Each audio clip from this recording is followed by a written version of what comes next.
She was scrolling through the news when she saw the name. She stopped. She looked closer, and then she called her husband into the room because she knew that face. She knew that woman. That was Lynette. Lynette Hooker, her friend. The woman she had exchanged private messages with. The woman who had told her things she never forgot. The woman who had said plainly, in writing, that she was afraid to be alone on that boat with Brian. That was the moment everything changed for Blaine Stevenson and his wife. Not because they suspected anything immediately, but because when someone you know goes missing, the story stops being a news story. It becomes personal. Blaine reached out to Brian. Brian called back. And Blaine, not yet suspicious, not yet doubting, just a friend trying to help find another friend, pressed record. What he heard on that 1-hour call is what turned a believer into someone who can no longer believe. This is the Open Files. And today, the most important voice in the Lynette Hooker case is not a detective, not a federal investigator, not a journalist. It is a sailor who picked up the phone, pressed record, and heard Brian Hooker's story fall apart in real time. If you watched our first episode on this case, you already know the timeline, the witness at 9:30, and the geography that makes Brian's story inconceivable. Today we go deeper.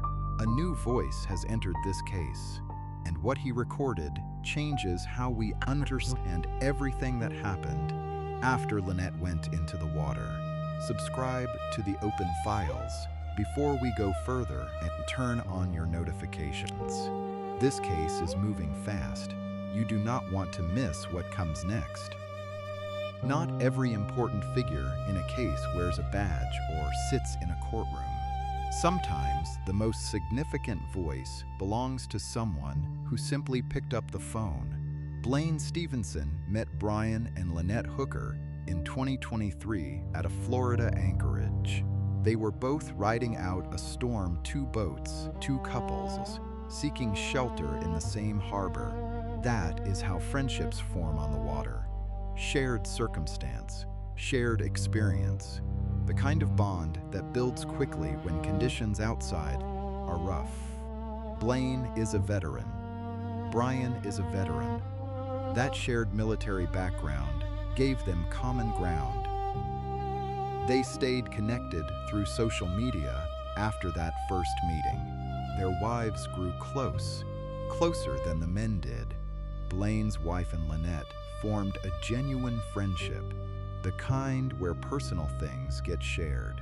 Blaine confirmed all of this directly to Brian Enton and to NCC News in separate on-record interviews published within the last 2 days. His account is consistent across both. He is not speaking anonymously. He is not speaking through a third party. He is a named source speaking publicly about what he witnessed and what he heard. When Blaine heard in early April that a woman had gone missing in the Bahamas, he did not immediately connect it to Lynette. It was his wife who recognized her. She saw the name, the photo, and knew immediately. Blaine reached out to Brian. Brian eventually called back, and Blaine, operating not from suspicion, but from a desire to help coordinate a search, quietly pressed record. He has said clearly in both interviews that he did not start that call as an investigator. He started it as a friend trying to help find another friend. He was sketching navigational charts as Brian spoke, trying to map the locations Brian described: Hopetown, Elbow Cay, the channel, the anchorage, so he could help organize search parties through a WhatsApp group he had set up. What he heard on that call is what changed everything. The call lasted nearly an hour. Blaine listened carefully. He did not push. He did not accuse. He asked the kinds of questions a friend asks. Where's exactly were you? What did you see? What happened next? and he tried to build a coherent picture from Brian's answers. He could not. The first thing that struck him was the life jackets. Brian acknowledged there were 2 Coast Guard-required life vests on the dinghy that night, both of them, right there on board, and neither was thrown to Lynette. Brian did not put one on himself. He did not throw one to his wife. An experienced sailor, a veteran, a man who had spent 4 years on the open ocean, left 2 life jackets in the dinghy while his wife was in the water. Blaine confirmed this detail explicitly in his interview with Brian and Tin. He knows the water. He knows what you do when someone goes overboard. You do not think about it. You reach for the life jacket. It is instinct built through experience. The fact that neither jacket was used is something Blaine described directly as not making sense. Then there was the sunset. Brian told Blaine that when Lynette fell overboard, the sun had not fully set yet. He could still see her. There was still light. Blaine pulled up his maritime charts. He cross-referenced the coordinates, the date, and the time of sunset on April 4th in that location. What Brian was describing was not possible. If they left Hopetown at 7:30 in the evening, darkness had already settled over the water. There was no lingering sunlight. The timeline Brian described, departing at 7:30 with the sun still visible, does not match the geographic and astronomical reality of that location on that date. Blaine stated this clearly in his NCC News interview. His words were direct. The story did not make linear sense. There was also the flare account. Brian's description of firing flares was confused and inconsistent across the call. How many were fired, when they were fired, in which direction the details shifted. For a man recounting a crisis he had reportedly just survived, the specifics were not just vague, they were contradictory. And then there were the directions. Brian told Blaine that Lynette was swimming back toward the Soulmate after she fell in. The Soulmate was anchored approximately 1,000 yards away. He told someone else she was swimming toward Hopetown, the opposite direction. He told a third person she was swimming toward shore. 3 different directions. Same night, same woman, same water. Both Blaine's interview with Brian and Tin and his interview with NCC News confirm these contradictions. They are not interpretations. They are the statements Brian made, compared against each other, pointing in directions that are physically incompatible. By the time the call ended, Blaine Stevenson, a man who got on that phone to help find his friend, no longer believed the story he had just spent an hour listening to. The recorded call was not the only thing that shifted Blaine's understanding of this case. His wife had stayed in contact with Lynette throughout their friendship, and in those private conversations in messages exchanged between 2 women who had become genuinely close, Lynette had said things about Brian that Blaine's wife never forgot. Blaine confirmed these details publicly in both his Brian and Tin and NCC News interviews. He was careful to note that much of this information came through his wife's direct communication with Lynette, rather than from his own conversations with Brian. He shared it because it is relevant and because he believes the truth about this case matters more than protecting anyone's reputation. Around December 2023 into January 2024, Lynette described Brian as increasingly angry, difficult, volatile in ways that frightened her. She told Blaine's wife directly that she could no longer be alone with Brian on the boat. That being out at sea isolated, just the 2 of them had become something she feared rather than something she loved. Brian and Lynette separated during that period. For nearly 2 months, the relationship was over. Then they reconciled. When they got back together, something else changed. Brian and Lynette stopped drinking, not gradually, completely. Around their friends and within the sailing community, they were suddenly and entirely sober. The shift was abrupt enough that people in their circle noticed it and wondered what had happened behind closed doors to produce that kind of change. Blaine also noted something about Brian's public behavior that had always struck him as out of place. The boating community, the live-aboard cruiser culture, tends toward the relaxed. People who choose that life are generally moving away from intensity. Brian was different. His social media presence was aggressive, politically charged, and hostile in a way that stood out. He posted inflammatory content regularly and argued online with a volatility that did not match the image of a retired cruiser living quietly on the water. Blaine tried engaging with him on some of it. Brian shut it down. This was not a man at peace, and the people around him were beginning to understand that. Here is the part of this story that Blaine Stevenson cannot let go of. Lynette Hooker has not been found. The criminal investigation is active. The forensic processing of the soulmate is underway in Fort Pierce, Florida. But in the Bahamas, in the actual water, on the actual islands, in the terrain where she disappeared, there is no organized search happening. In the hours after Lynette vanished, search and rescue teams operated alongside Brian for approximately 3 hours on the morning of April 5th. 3 hours. And then, as the days stretched into weeks, the coordinated effort essentially stopped. Bahamian authorities issued 3 brief statements after the disappearance. Then silence. Blaine confirmed this directly in both interviews.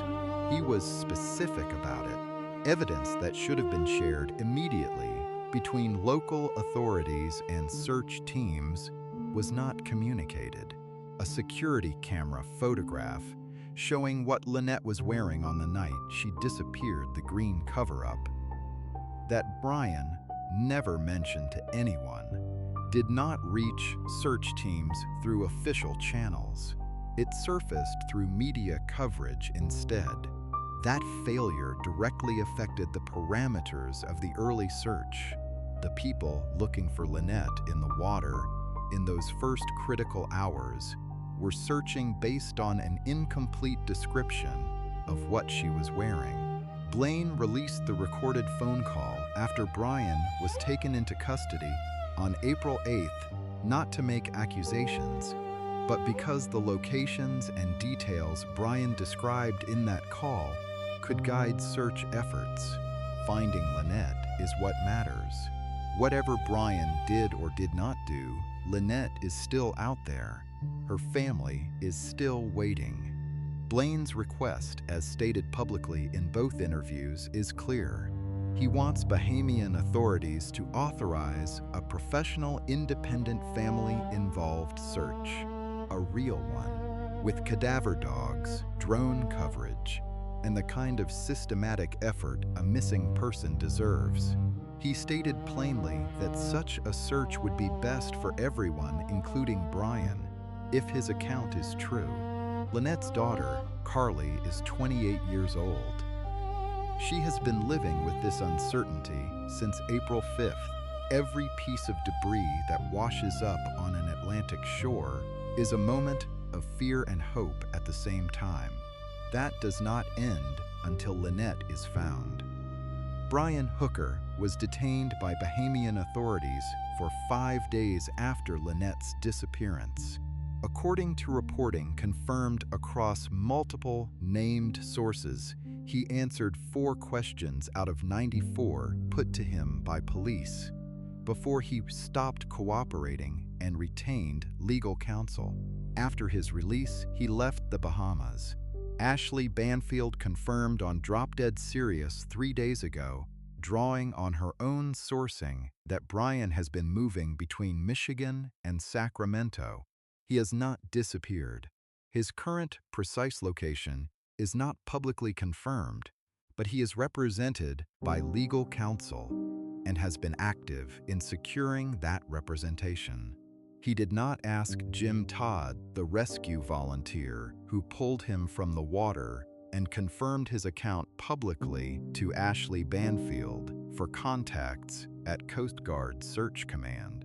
On the Monday after Lynette disappeared, he contacted Blaine about search operations, but there is no confirmed evidence of Brian engaging directly with official search command in any sustained way. His attorney conducted a press conference in Michigan. Brian was not present. The soulmate is in Fort Pierce, Florida, in federal custody under the U.S. Coast Guard Investigative Service, not the FBI, a distinction Ashley Banfield has been careful to make publicly. Forensic processing has been conducted on the vessel. Evidence bags were seen leaving the boat. Crime scene tape went up on May 13th. The dinghy is in Bahamian custody. Federal investigations move deliberately. Prosecutors at the federal level typically build a case to approximately 90% completion before filing charges. Their conviction rate reflects that standard upwards of 90 to 95%. Brian Hooker has not been charged with any crime. He categorically and unequivocally denies any wrongdoing. All individuals referenced in this documentary are presumed innocent unless formally charged and convicted in a court of law. But a friend recorded a phone call, and what that friend heard confirmed publicly in named on-record interviews with 2 separate journalists is now part of the permanent record of this case. Blaine Stevenson ended his public interview with one sentence: "We need to find Lynette so this chapter can close. Not we need to convict Brian, not we need justice. Find Lynette. That is where his focus is. That is where it should be. She is 55 years old. She is from Onstead, Michigan. She spent 4 years documenting a life on the ocean that looked from the outside like everything she had ever wanted. Her daughter is 28 and waiting. Her mother told her not to go back, and a friend who got on a phone call to help find her ended that call no longer able to believe the story he had just heard. The soulmate is in federal custody. The investigation is active. The batteries that hold the engine telemetry data from the night Lynette disappeared have not been confirmed as secured. A thermal imaging camera mounted on the mast of the soulmate may have been recording that night. Federal investigators have it now. The file is not closed, and neither are we. If you have any information about the disappearance of Lynette Hooker, contact the U.S. Coast Guard Investigative Service through the CGAS Tips app on any phone, completely anonymous. The Royal Bahamas Police Force investigation also remains active. If this case matters to you, subscribe to the open files and turn on your notifications.